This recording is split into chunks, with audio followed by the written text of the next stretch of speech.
Feeling a little quirky tonight, my friends. So I'll give you fair warning.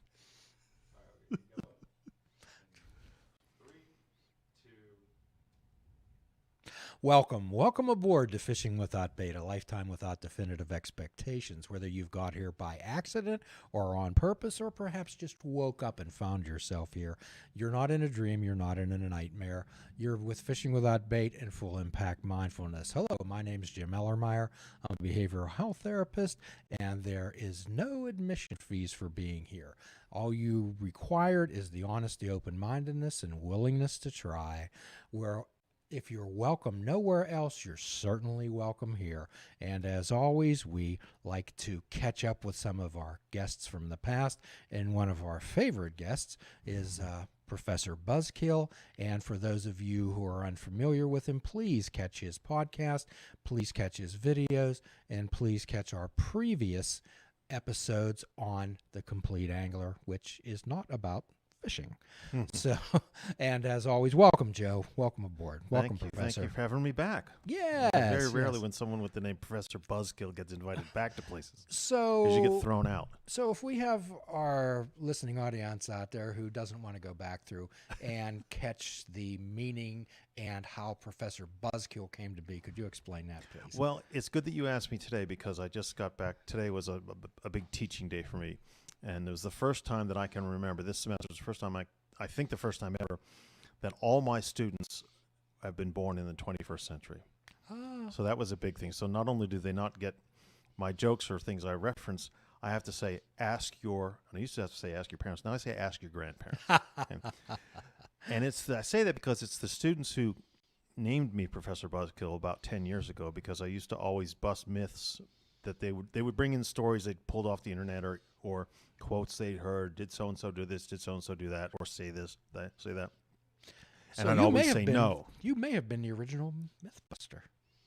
No. I think there were those two guys that in the '90s that had that show before YouTube, MythBusters, and they would do sort of sciencey things. Yes. I think I'm the first history one. So that's why. So we started the podcast that way, and like you say, everything's at professorbuzzkill.com, and we try to do a podcast a week, and then meet with our friends on their podcasts and their videocasts.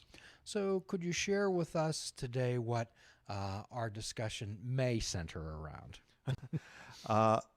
Well, it centers around, what I suggested to you when we talked about this before was to refer to and analyze a speech that Martin Luther King gave in 1967 called "Where Do We Go From Here?" And it was a very important chronological point in the civil rights movement because there had been a great number of successes, but there was still a lot more yet to do. And King gives this speech. It's a very famous speech, one of his top 5 famous speeches. But as I say to people all the time, they only know this speech from the little brief inspirational clips, like at the end, the flights of rhetoric, the references just to spirituality or to things like that. There's an awful lot more in the speech and in all the work that he did that we really need to try to remember and try to recall. So have you ever heard the term when people suddenly make it? They get discovered in a film, or they have a best-selling novel, or a song that hits the charts.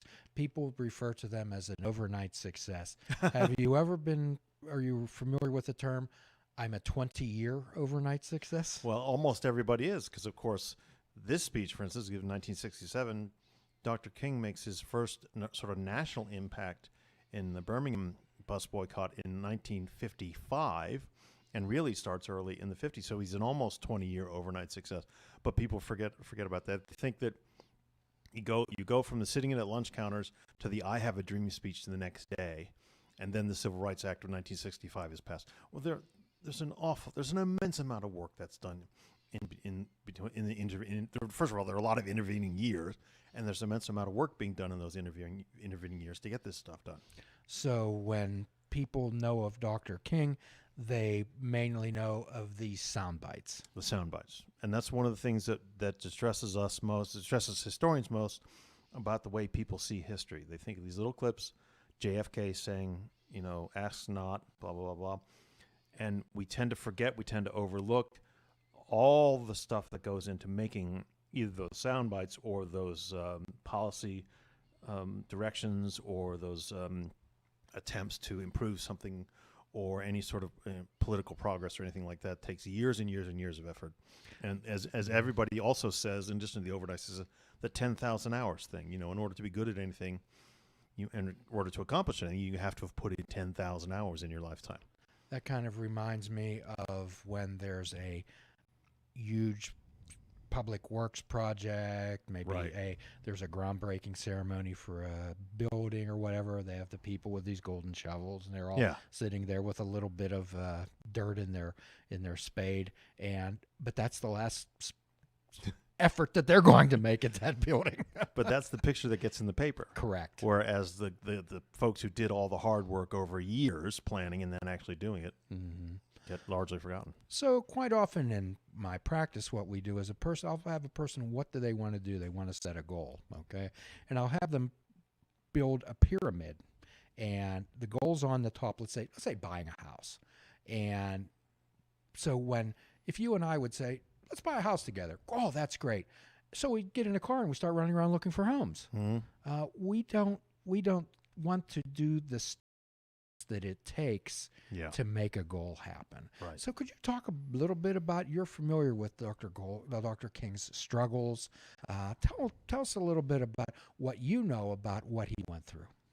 Well, he goes through an awful lot. I mean, he starting back in the 50s, as I say, with people like Rosa Parks and other civil rights, early civil rights campaigners in the South. They start to first organize as ministers and other civil rights, if you will, pioneers, to work on specific things like the Montgomery bus boycott, like the lunch counter boycotts.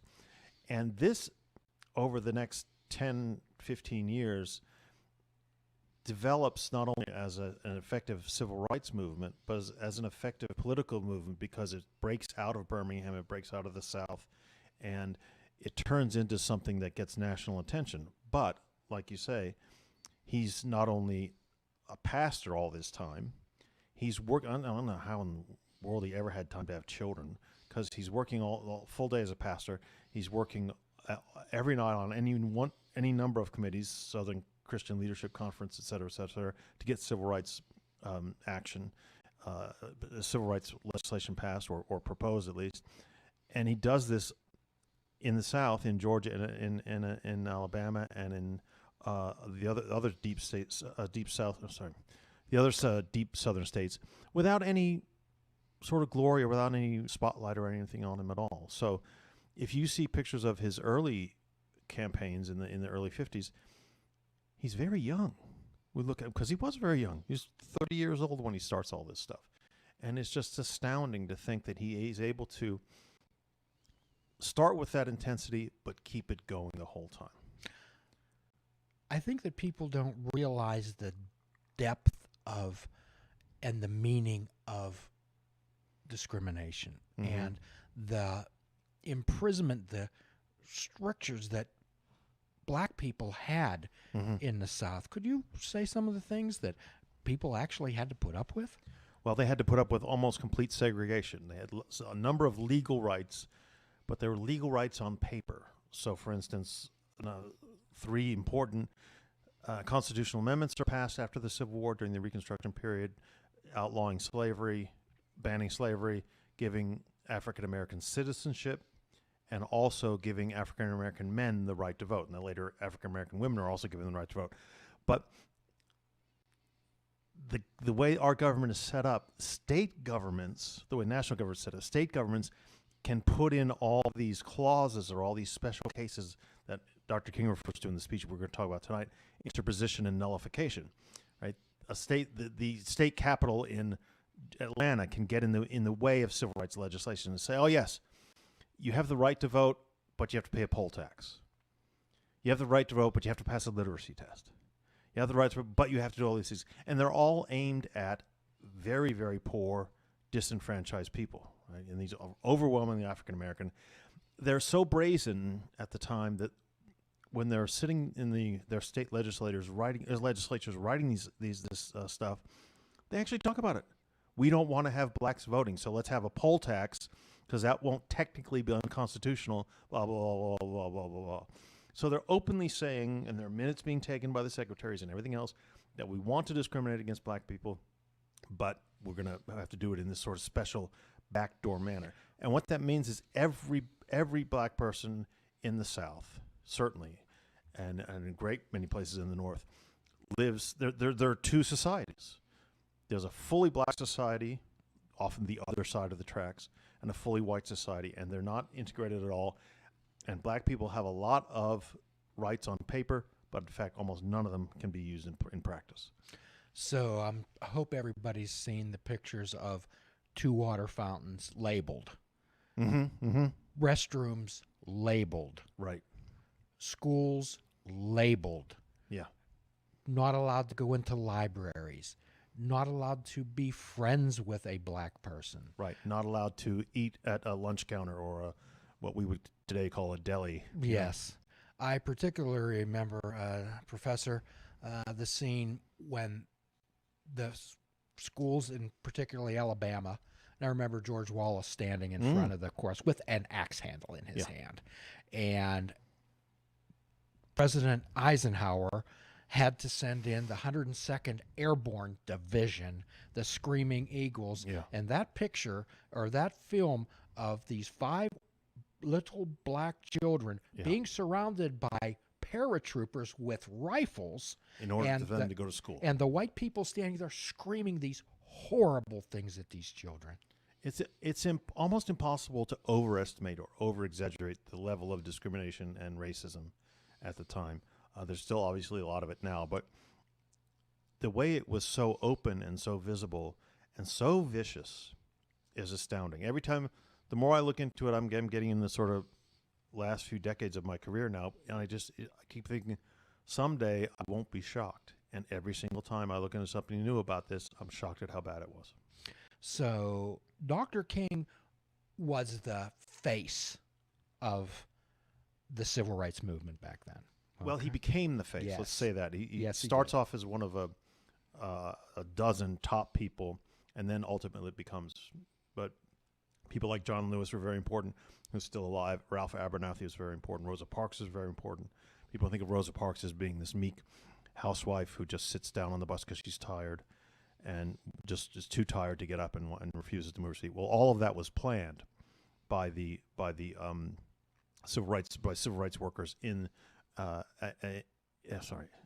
that was planned by civil rights workers in advance, right? They wanted to have this purposeful action where Rosa Parks is going to sit down and refuse. Now, she says to the press, I'm just tired, but it was an immense amount of work and planning and bravery when it went into the planning and execution of that. So eventually through the 60s, he becomes the most famous. Right. But even then, after his death, it's almost as if the whole civil rights movement gets wrapped up in one person, and that's unfortunate because there are a lot of people. Well, we tend to develop cults of personality. Cults of personality, very strong thing. And the groupthink, the leader. However, people don't look at everything that went into. So for our listeners out there, if you're involved in a business, if you're organizing a fund drive, if you're organizing a school dance, if you're even planning a play date for your children, there's action and effort that is involved in that. And other people, almost always other people too. So I think now's a good time to introduce the lottery story, which I talk about it in recovery and at rehabs. Most people live their lives on wishing and hoping and waiting for something to happen. One of the famous union slogans is, let George do it. Mm-hmm. Let George do it. So there was a person who prayed to win the lottery every day, Professor.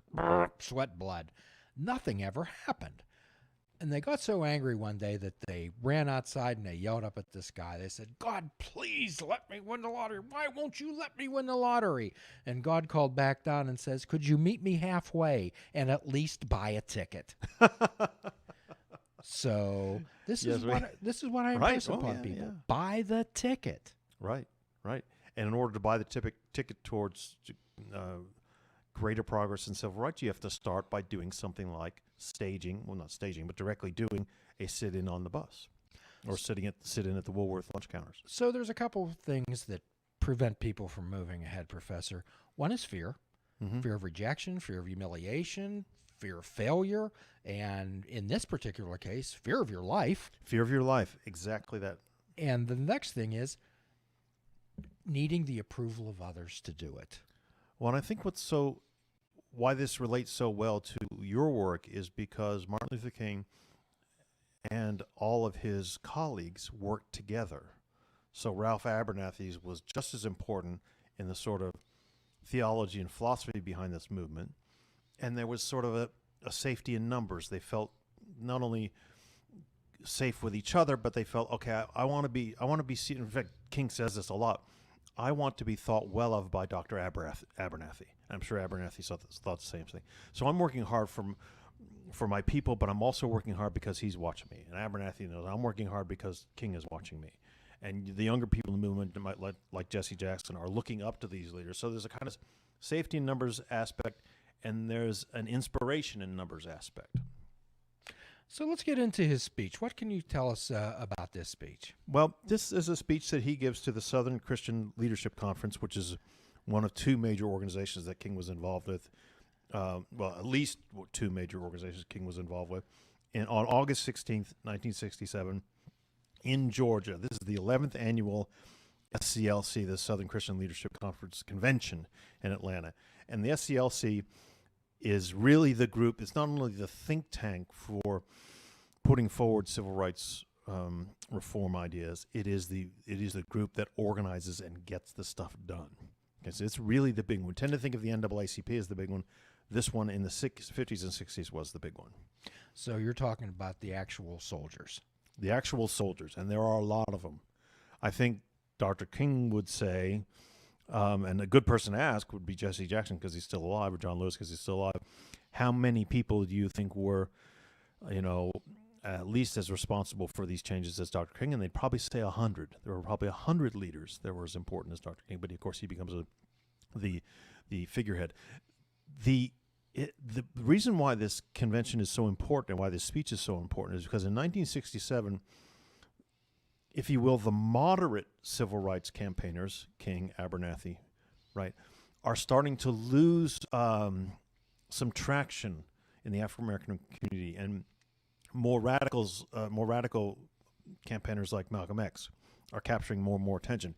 And it looks to moderates as if, the civil rights movement is slipping away from us, and I don't mean they're not being selfish about it, but they don't want to see it go down a radical, dangerous / violent road.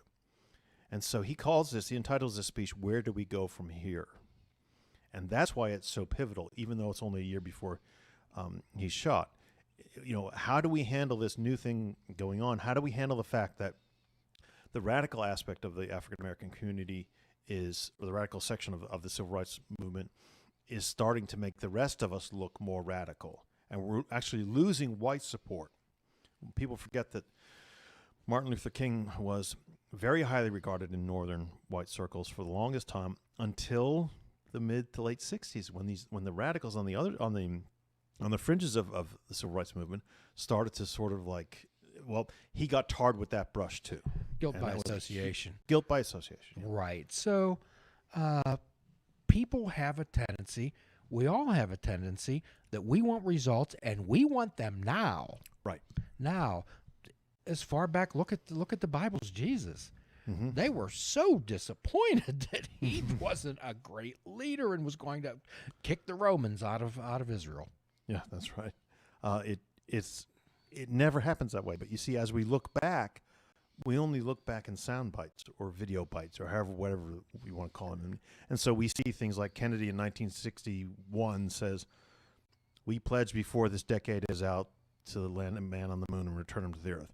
And then the very next clip, 5 seconds later, is Neil Armstrong stepping on the moon. Looks like it happened the next day. Or Ronald Reagan saying, "Mr. Gorbachev, tear down this wall," and then you see the wall coming down. Mm-hmm.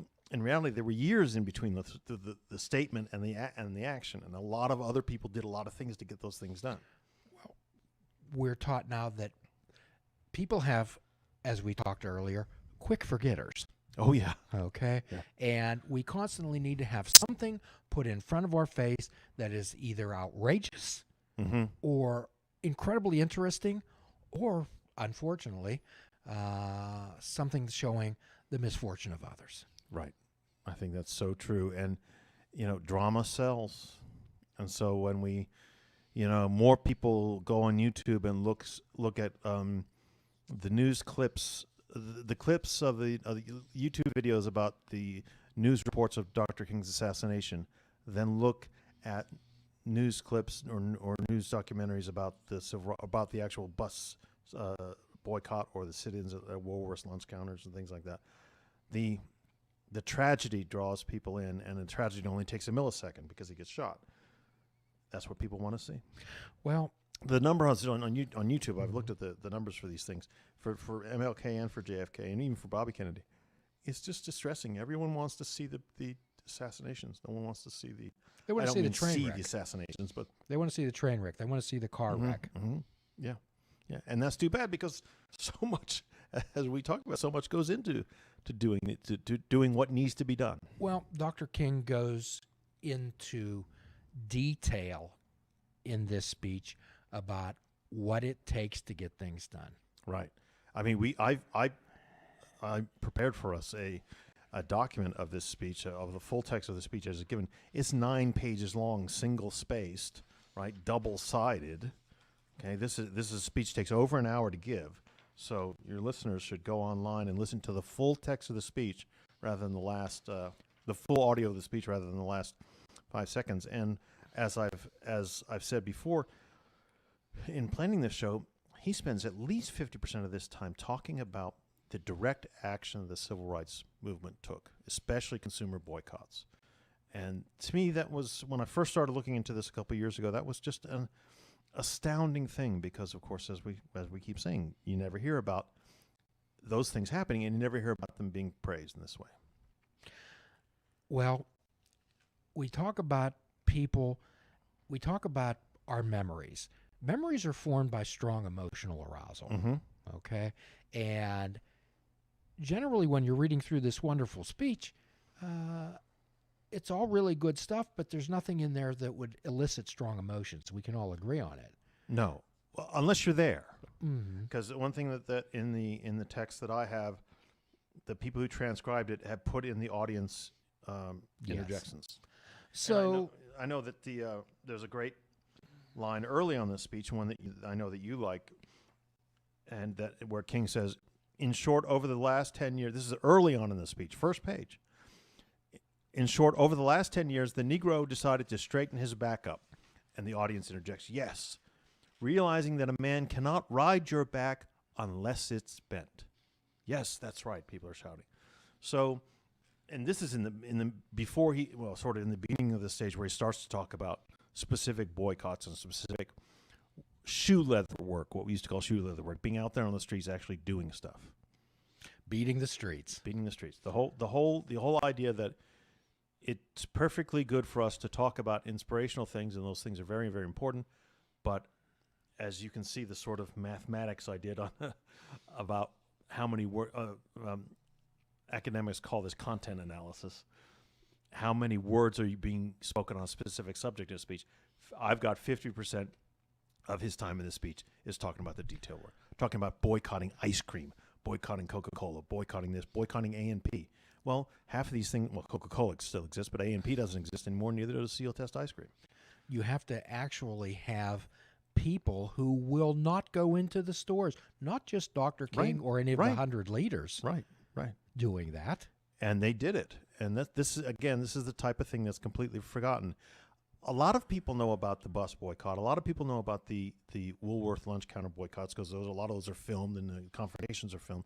But I don't know of any news footage of people boycotting A&P because A&P's hiring practices were discriminatory in Alabama, and the SCLC essentially, through what's called Operation Breadbasket, Yes. gets the A&P to change that policy almost overnight when the entire community, the entire African-American community boycotts A&P, and A&P realizes, We can't afford to be this racist. So when Dr. King in here talks about empowering the community, he talks about them empowering through their purchasing power. Yes. And one of the quotes is, I can't remember exactly where it is, and I might get the wording slightly wrong, but what he says is that we have to make these people understand, if you respect my dollar, you must respect my person. Yes. I'm not going to spend my dollar with you if you're not going to hire, if you don't hire the same percent of African Americans that are in the town. I'm not going to spend my dollar with you if I have to go entirely across town to get this ice cream because you won't put an A&P market in an African American neighborhood. On and on and on and on and on. And it works. Yes, it does. Every single time this worked, every single time the big companies back down. Absolutely, because of the power of the dollar. Power of the dollar. So I like it here when Dr. King talks about moving with strength and dignity, having courage. And George Adair always one of our favorite topics is talking on this show is about fear, which is the most fundamental emotion that people have. And I love this line here where he says, he came out of his struggle integrated only slightly in the external society, but here it is, but powerfully integrated within. Right. This reminds me of the 12-step world where we talk about it's our singleness of purpose that binds us together. Yeah, and I think another part of this speech anyway is he says, he's constantly reminding his followers, we're not going to, as he says, act bad. We're not going to do violence, and we're not going to throw a brick through your window. But we are, and so he's trying to calm the white community, but also, or convince the white community not to be worried about African American violence, but also remind his followers, we have to take the high road here. We can do a consumer boycott. We can do a lunch counter boycott. We can do a bus boycott. We can bring these institutions to their knees, at least for a little while, but we have to do it with purity of purpose, and we have to do it without any violence or any, as he famously says, acting bad, which is sort of, early 20th century parental advice. Don't go acting bad. Well, and I think that's again, that works, right? People marching down the street with signs and screaming will get some airtime. Yeah. However, having like Henry David Thoreau, civil disobedience, okay? And actually, the Quakers were kind of the people in England who kind of really invented civil disobedience. They told the king, well, we're not going to fight for you. However, we're not going to fight against you. And they had civil disobedience. And this is what Dr. King's talking about, and also voting with the dollars. One of the things that I'd like you to talk about, Professor, is when they talk about this 120 synonyms for blackness, and most of them are offensive, and 134 synonyms for whiteness, and they're all favorable. Right. This is a concept that's actually sort of brought up early on in the 60s and really capitalized by Malcolm X, who says, we have these things called white lies. It's a lie, but it's okay. Miss America is white. Your sins are as black as coal. The word black seems to always be added to intensify the negativity of something, and the word white is almost always used to purify intensify the purity of something. So a white angel, a white halo, these kinds of things. And Dr. King has gone through and gone in dictionaries and thesauruses and said, look, this is the problem. People think of the black-hearted beast and the knight on the white charger, and so it gives two things happen. African Americans get sort of this internalized idea that black is bad, and white people get this the mirror opposite, that white is good, and both of those extremes are wrong. Well, if you're reading the Christian Bible and people refer to the darkness, what are they referring to? Evil. Right. But so often, at least as the language has developed, evil has been characterized as black, the Yes. color black. Yes. And of course, African American people aren't black. They're not they're not black like the tiles on this thing, but Of course. people have conceived that they are darker, and so they then jump to the extreme. Oh, he's a little bit darker than me. That means he's black. And I'm pink, but I need to take it to an extreme, so I'm white. And so these extremes are crazy. Well, we're all colored. That's right. Yeah. Yeah.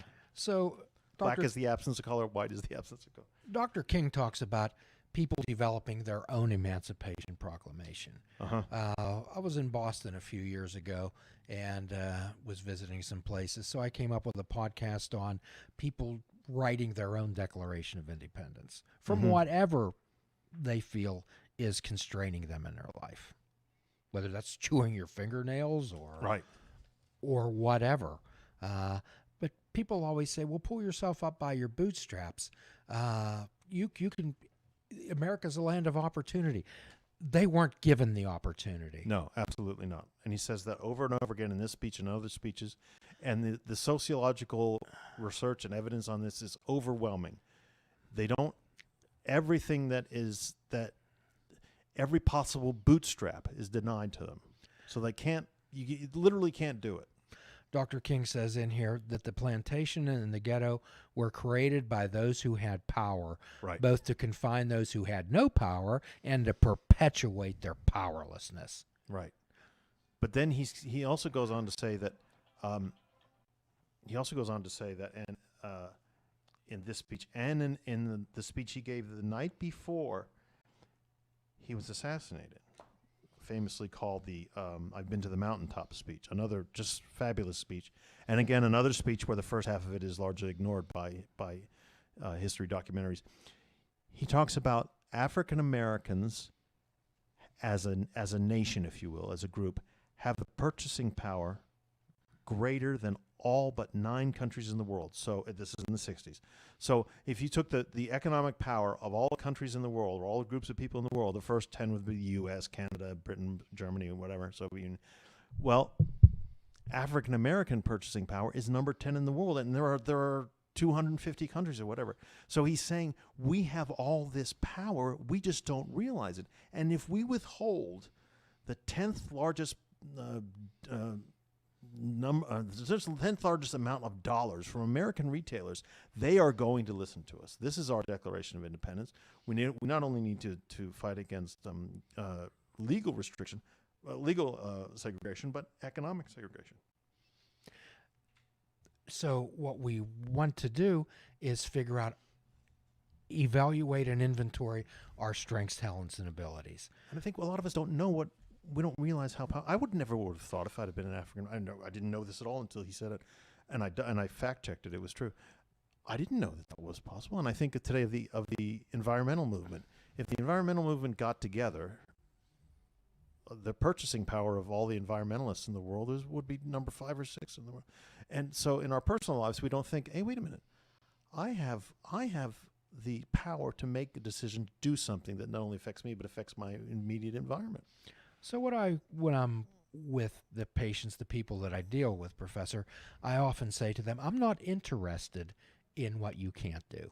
Right. What I'm interested is what you can do. Mm-hmm. And we're going to reverse the lenses in your glasses. I'd like you to make an inventory of your strengths, your talents and abilities, or your group's strengths, talents, and abilities. Right. And no one moves from a position of strength. No one moves from a position of weakness, ever. But as you say, you have to sit down and really think carefully what the strengths you have are, because there are strengths, well, at least what Dr. King is saying about the civil rights movement in the African American community is we have these strengths that we don't know we have. And when you actually put them together in conglomeration in community, we're incredibly powerful. It's not burning down someone's building or their house, or throwing rocks, or doing those types of things. Dr. King, I love when Walter Reuther, Dr. King named him, and Walter Reuther said, power is having people say yes when they want to say no. Yeah, right. That's power. And I hope Fishing Without Bait listeners don't mind that I actually read that full quote, because Please. Dr. King says, Walter Reuther, who was a great big union leader back in the 50s and 40s, 50s and 60s, and I'll quote Dr. King here. Walter Reuther defined power one day. He said, quote, "Power is the ability of a labor union like UAW, United Auto Workers, to make the most powerful corporation in the world, General Motors, say yes when it wants to say no." That's power. That's the economic power that he's talking about, that African Americans have harnessed and need to keep harnessing in order to bring about change. So quotes are often misinterpreted. Mm-hmm. Dr. King says there's nothing wrong with power if it's used No. correctly. No, right. So that reminds me of the Paul in the Bible. He's often misquoted. The only portion of the statement they use is money is the root of all evil. Right. When actually what he truly said was the love of money is yeah. the root of all evil. People just seem to leave that out. No, that's right. That's right. And as Dr. King says here,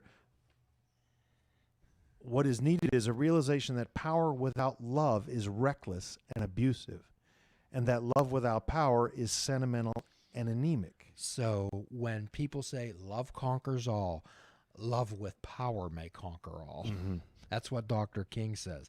Yeah. Love is wonderful. However, we have to have some depth and weight behind that. Yeah. In the 12-step world, it said that the message that can interest and hold these people must have depth and weight. Right. We just can't say, do it because it's good for you. You have to Yeah. show them how it's going to be good for you.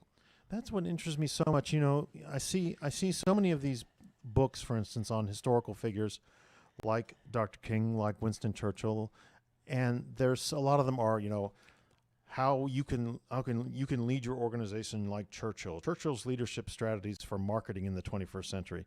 And they're just as shallow as they can be, and unfortunately they're overlooking what the people really did that could be applied to marketing strategies in the 21st century. But no, they want the nice little quote that fits on the tweet or whatever, and not go any deeper. And that's exactly what you're saying. Going the depth is absolutely essential. When he says, and I say to you today, now this is back in 1967, Yeah. if our nation can spend $35 billion a year to fight an unjust, evil war in Vietnam and $20 billion to put on a man in the moon, it can spend billions of dollars to put God's children on their own 2 feet right here on earth. But, you know, Right. that type of thought is an anathema to people who worship money.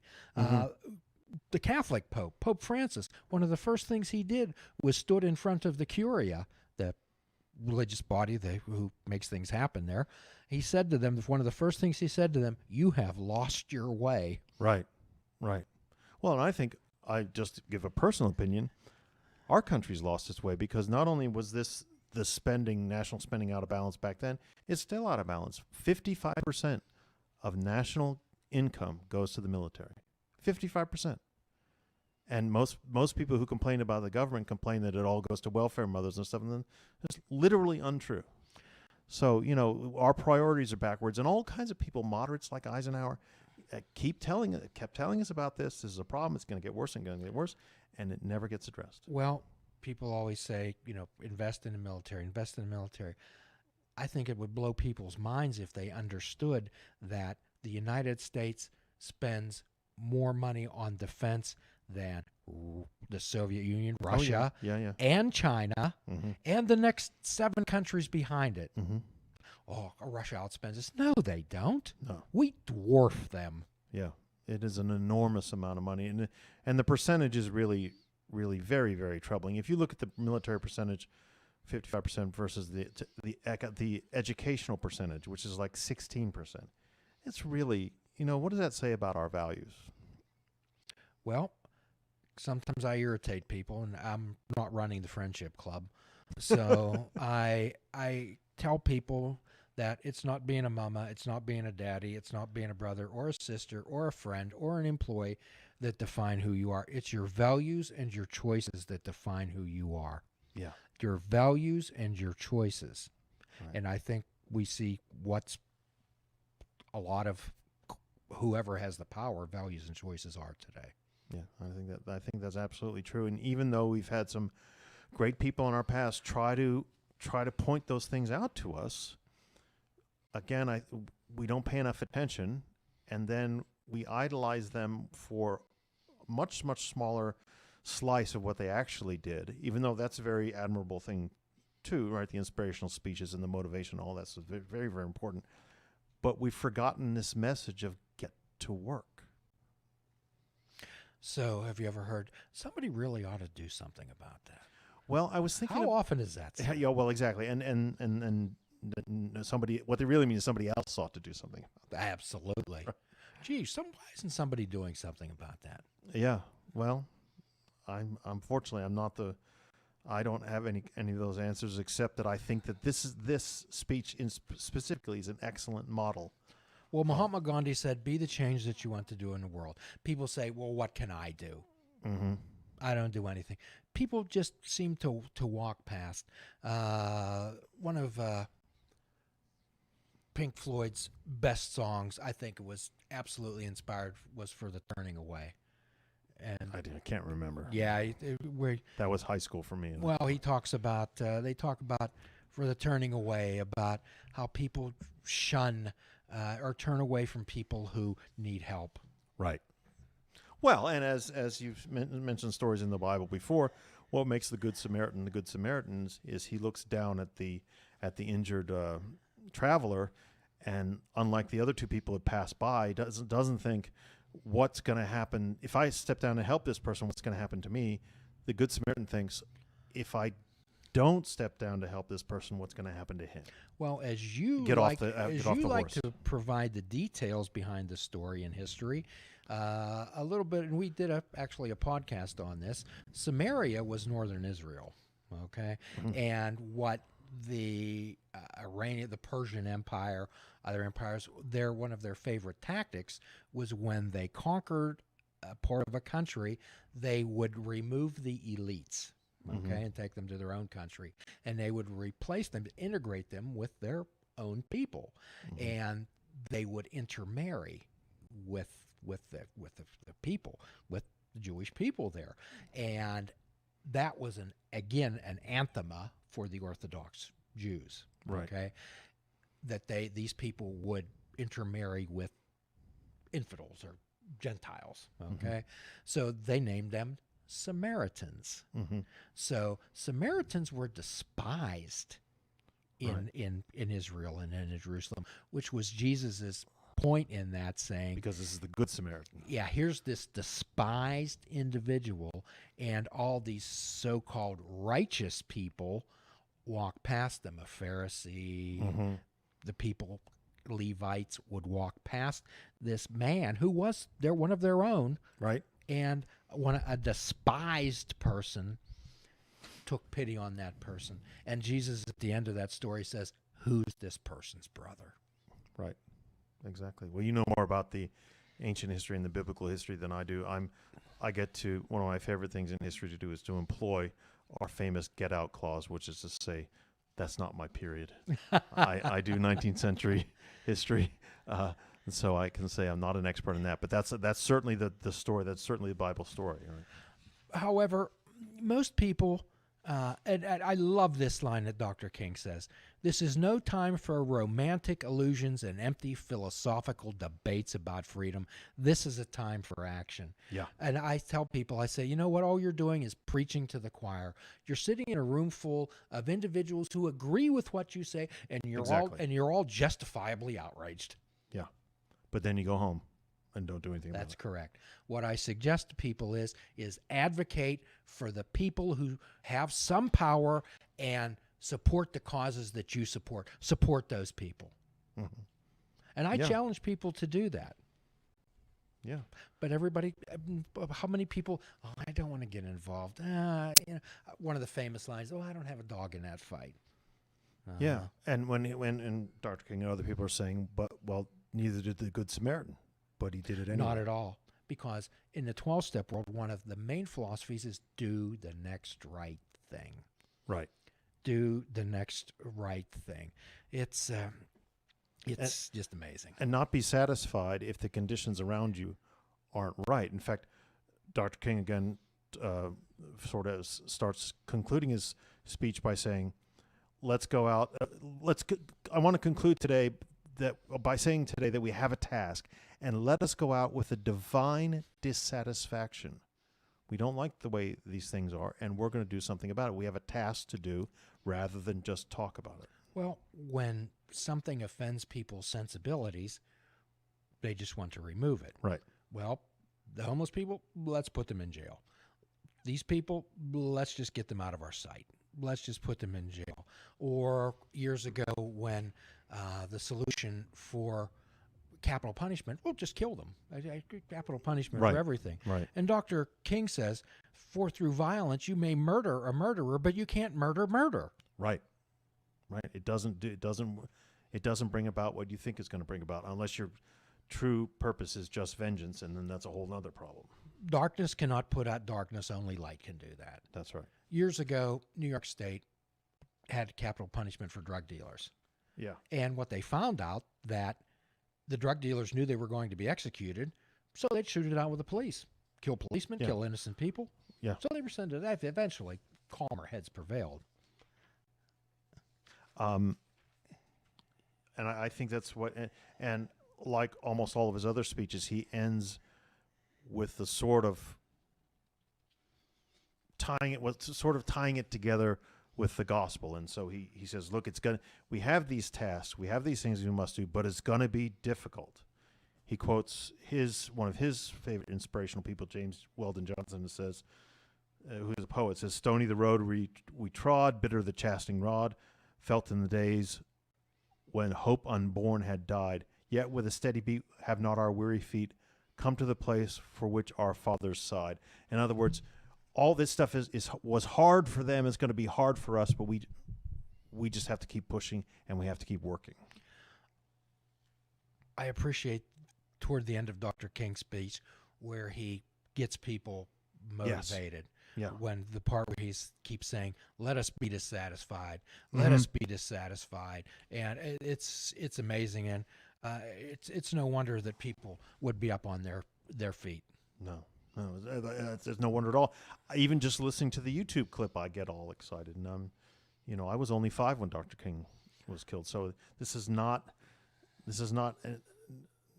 close to my own personal experience at all. Yet the truth is just so stark and right there in front of you, and telling us what to do, right to our faces, and right to our ears, I should say. Yes, and suggesting it says, open your eyes. This is what we ask people to do, Professor. We ask people to walk through life with their eyes wide open, to live their life rather than get through it. How many times have you heard people say, "Oh, I wish this day were over," or "Turn the channel"? Yeah, well, unless you're going to die in your sleep, tomorrow's another day. Right. So, and again, in the Christian Bible, they talk about this king that stores all of his goods in all these barns, and it just accumulates this fantastic wealth. And the angel of death comes to him that night and says, "You fool, this very night your life will be required of you." Right, exactly, yeah. And that's we have to start thinking. Oh, I almost said think out of the box. Sorry, folks. That's a terrible cliche. But we have to start thinking outside of ourselves that way. And again, I think reconcentrating, refocusing on the details of work. What's important? Right. You said, what is it? You said in the 12-step program, do the next best thing. Do the next right thing. Do the next right thing. That's a fantastic concept. Do the next right thing. thing. If anybody has seen the Frozen 2 movie, it's excellent. I took my grandchildren to see it. Excellent movie. And there's a whole song in there, and that's what the refrain is. Do the next right thing. Do the right thing. I'm thinking to myself, this is 12-step talk.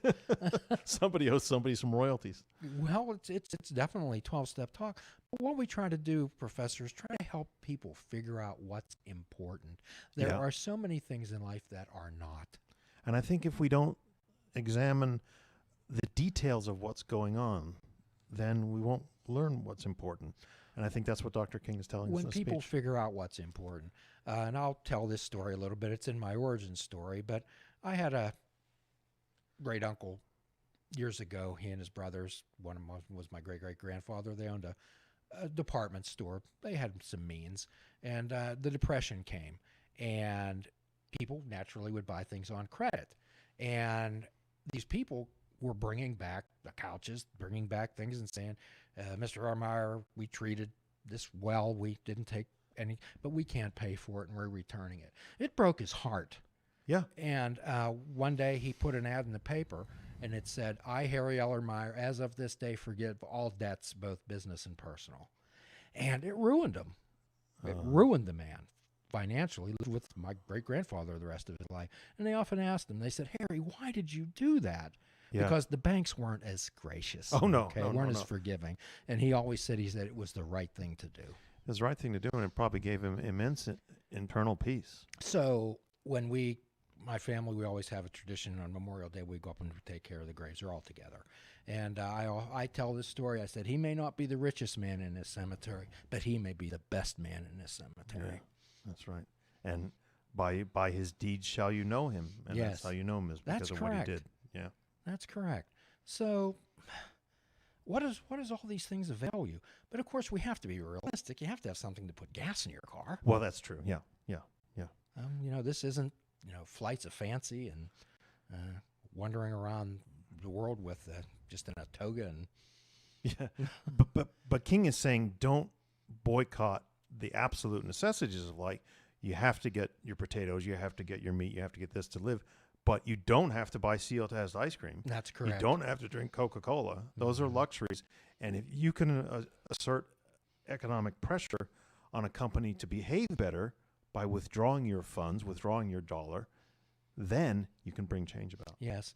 It's amazing that they wouldn't want people to swim in their swimming pool, but they'd want them to spend money in their stores. Right. Or they want the same people to clean their swimming pool, but not swim in it. Yes. It's so one of the things that Jesus said was, "Who is so low they are not my brother." No, exactly. Mhm. Exactly. So this is one of the things that I often talk to people about, and I make no apologies that I'm not a Christian, but I follow what Jesus said. And Bill Wilson in the 12-step book said, "The Christ I conceive the certainty of a great man, not too closely followed by those who claim him." Yeah. The Bible's Jesus refers 184 times in the New Testament about the responsibility to help the poor, the marginalized, the oppressed, the falsely imprisoned, the weak. Do you think he meant it, Professor? Yeah, I think so. I think Yeah. the fact that it shows up in all four Gospels and all, Yeah. again and again and again. Again and again. So my thoughts are, if whatever we cross over into, if you're before the divine, if you're before whatever it is, and that might say to you, I gave you gifts, talents, and abilities. What'd you do with them? Right. And I think are we getting close to time? No. Well, I wanted to stress that if you use those talents and abilities in the best way, do the next right thing, and if the community uses its talents and abilities and does the next right thing, then you can talk about getting to a better future because you will have accomplished it. The most moving part of the speech, and I want to apologize to the listeners, is that I'm going to read it out, and I think you Please. should definitely go online and hear the speech, or email me, info@professorbuzzkill.com. That's a little plug there, a little shameless plug. And I'll send you a copy of this speech that I sent to Jim, and I'll send my explanation of why I think it fit into the show. And I think you get a lot out of it. But anyway, he says, remember, he's talking in this whole speech about the idea, where do we go from here? Okay. And he's saying, if we do these things that we've done before, the consumer boycotts, the political pressure, we will reach a point where, and this is what he says, this is our hope for the future. And with this faith, because of what people have done, what the people in the movement have done, we will be able to sing in some not too distant tomorrow with a cosmic past tense. We have overcome. We have overcome. Deep in my heart, I did believe we would overcome. So he's saying we need to get to that. We need to get to that point where we can use that cosmic past tense because we did it. You've seen the signs up there go from saying I have cancer to I had cancer. Right. But however that takes that takes a team effort to get that done. Right. And I think if people go back and they look at these things, the detailed work that goes into all of this and all of their own personal struggles, they'll take heart from it. We often talk about, well, that person's lucky, this person's lucky. There is no such thing as luck as far as I'm concerned. One of the things that Benjamin Franklin said, the harder I work, the luckier I get. Imagine that. There is chance, of course, like a pigeon pooping on your head if you're walking through Pittsburgh. But it's never happened to me, by the way. Their luck has been defined as when preparation meets opportunity. Well, sure, yeah. So preparation, it's the action and effort. I often tell people when I talk at rehabs, I say, you know what? The two words that mean the most to me in 12-step recovery are not God or spirituality. It's action and effort. Mm-hmm. Action and effort. And then you can eventually employ that cosmic past tense. I did overcome. Indeed. So our challenge out there to every one of these, our challenge podcasts, is to inventory your gifts, talents, and abilities. Use those. Enhance those. Find out what works in your life. Too often we concentrate too much on the negative aspects in our life and go back and find out how that happened. I'm challenging everyone out there, when you had a good time in your life, when things were well, add to and reinforce the things that work. And as always, at the end of every podcast, we offer a free prescription, fruits, nuts, and vegetables. Unplug your television and take up fishing. Yes, absolutely. And for a truly mindful experience, we suggest that you fish without bait.